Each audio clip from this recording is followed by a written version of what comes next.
بسم الله الرحمن الرحيم. الحمد لله رب العالمين والصلاة والسلام على رسول الله. waxaan doonayaa ka hadlo heshiiska Soomaaliland iyo Itoobiya. Heshiiska Soomaaliland iyo Itoobiya mugdi ayaa ku gadaaman.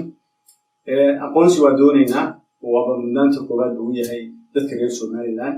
Xiriirka wanaagsan ee saaxiibtinimo wada qabsiga iyo iskaashi dhexmara Itoobiya iyo Soomaaliland waa soo dhaweynaa. oo dadka reer Soomaaliland waa soo dhaweynayaan. Balse bulshadu heshiiska kuma qancin. aad ay u qowatsan tahay waxaana sababay ugu horeyn xukuumadda oo aan si daahfuran bulshada ula wadaagin ee ku celcelinaysa xayeysiis ay leedahay aqoonsi ayaanu sidnaa darafkii kale Itoobiya dadkoodii waxay la wadaageen xogtaa ka duwan waxaana aanu ku dhaliilaynaa heshiiska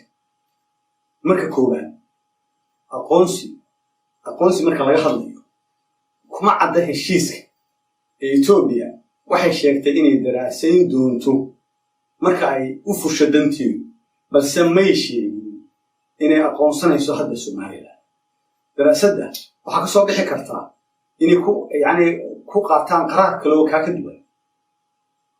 oo taasina ay keeni karto calaamad su'aal aqoonsigu wuxuu leeyahay marka labaad hannaan dunidu taqaan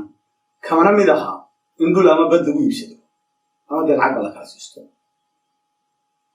marka saddexaad aqoonsiga Itoobiya aynu doonaynaa haddii uu dhab noqdo oo sidaa ay dhabowdo ay kuba qanacdo dowladda Itoobiya aqoonsiga hal dal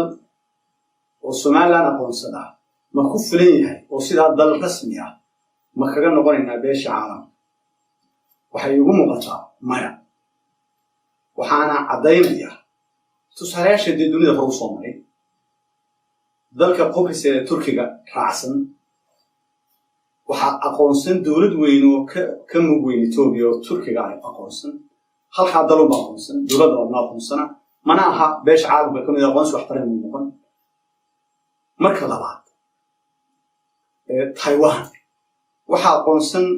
ilaa 13 dal baa hadda aqoonsan tobaneeyana dib ay uga noqdeen welina iyadoo 13 kaas aqoonsan yihiin sidaa kumay noqonin aqoonsi ay beesha caalamka iyo qaramadooda kaga mid ahaato waxaana weliba intaanay dib uga noqon ka horreysay waqti badan oo ay u loogan garaynayeen inay soo toogin Kosovo taalamida oo saddexaad saddexaad waxaa aqoonsaday dalal badan oo boqol ku dhow ama ka badan bayinka ilaa haddana kursigii UN kumay fadhiisan qaramada ka mid noqon marka dal kale inuu aqoonsado suurtagal ma inaad ka noqoto sidoo kale haddii aynu aqoonsiga bad iyo dhul waxaynu doodaba aynu siisannahay waddamadii kale uu inaga xayiro oo dal waliba inay yidhaahdo annana maxaana siinaysaa ilaa adigan waxbaad dadka keenta dal waliba hadduu yidhahdo dalkiina aqoonsan lahaa ee markii hore macaamilka diblomaasiyadeed dadku dunida dhex mari jiray ay ku aqoonsan jireen haddaad iminka iib ku keentay dee dal waliba waxuna maxaad siinaysaa waa marka shanaad aqoonsiga waddamada dunidu waxay u qaybsamaan laba nooc mid waxa la aqoonsadaa dowladda midna waxa la aqoonsadaa dalka waa nuucee ka Itoobiya ayna aqoonsanaysaa waxaa sidoo kale sidaan carab kusoo dhuftay waa laga noqon karaa labada noocba hadday ka noqoto berritooda marka nidaamku isbedelo maxaa inoo saldhiga waxaa wanaagsanayd arrintan oo kale waxay ahayd in ay ka horreyso daraasad lagu lafagurayo iyo diyaargarow buuxa oo ay dadku isla og yihiin ilaan Itoobiya waa dal weyn oo inaga xoog badan inaga aqoon badan inaga farsamo iyo xeelad badan marka way ku ofismaad gareyn karaan maslaxadooda iyagu ma qaldana maslaxadooda ay doonayaan maslaxadeennii iyo maslaxadooda inay iswaafaqdo weyn waa marka labaad waxa wanaagsan in tala midaysan laga yeesho oo ay golayaasha qaranka iyo xisbiyada mucaaradka ah iyo inta aan talada looga maarmayn inta aan go'aankan la gaarin lala socotiyo wax lagala wadaago maadaama arrin masiiriya tahay maadaama marka saddexaad waqtigan ay jiraan khilaafyo siyaasadeed oo gudaha Soomaaliland ka jira iyo xasarado waaweyn oo dunida ka taagan oo saameyn xun ku leh waayaha nolosha ku leh waxa ay ahayd إن أن مشروع نوكله بوق لقول احتوري أو قاب حبيسن أو وقت قرشيسن يفرشحن دبلوماسية ذبني لقول قلبه يعني والدولة ده مصاحب كان هي إنه قاب عنه عاسى قلبه مركع فهذا ما دام مدحوين موسى شر لقعتي مدحوينات جيبوتي ومدحويني الصومالي ومالين كورون ودوفي وادسوا ودوفي وحيدين كلنكا أي كسر بحان إسفهم كوجهن مشروعا وبوقا إياه عداودة لقاء لإعراضه انتي صورة قالة سلما كان لقرشيو يعني إسكاشان بوريسي إيو وحوضا قبسي إيو حرير وناكسن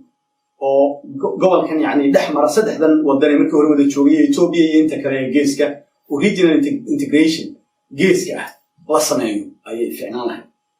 وحفيرة قارا لو باهنا والشكي سي كورينيو نوسي كورينيو بلشده كو كورينيا waxaa hore u jiray madaxweyne Muuse oo tagay Guinea oo Trump laga soo qaaday oo haddana warkii wax ka soo noqday waxaa hore u jiray madaxweyne Muuse oo tagay Mareykanka oo yiri heshiis baynu kala saxaxanaynaayo in mukallafeen wax ka soo noqday haddana waxaa jiray iyadoo la yiri berbera laga sameeyay dabrid oo dunidu isugu imanaysa oo Mareykan intaasoo dalba isugu imanaya oo wax ka soo noqday وإنتاس أو شير أو أي حكومة موسى إيو مدحوينها وحصوب بندقان بوحكسو نقدي وحملين هاي وردت كان أيام بين لو شيء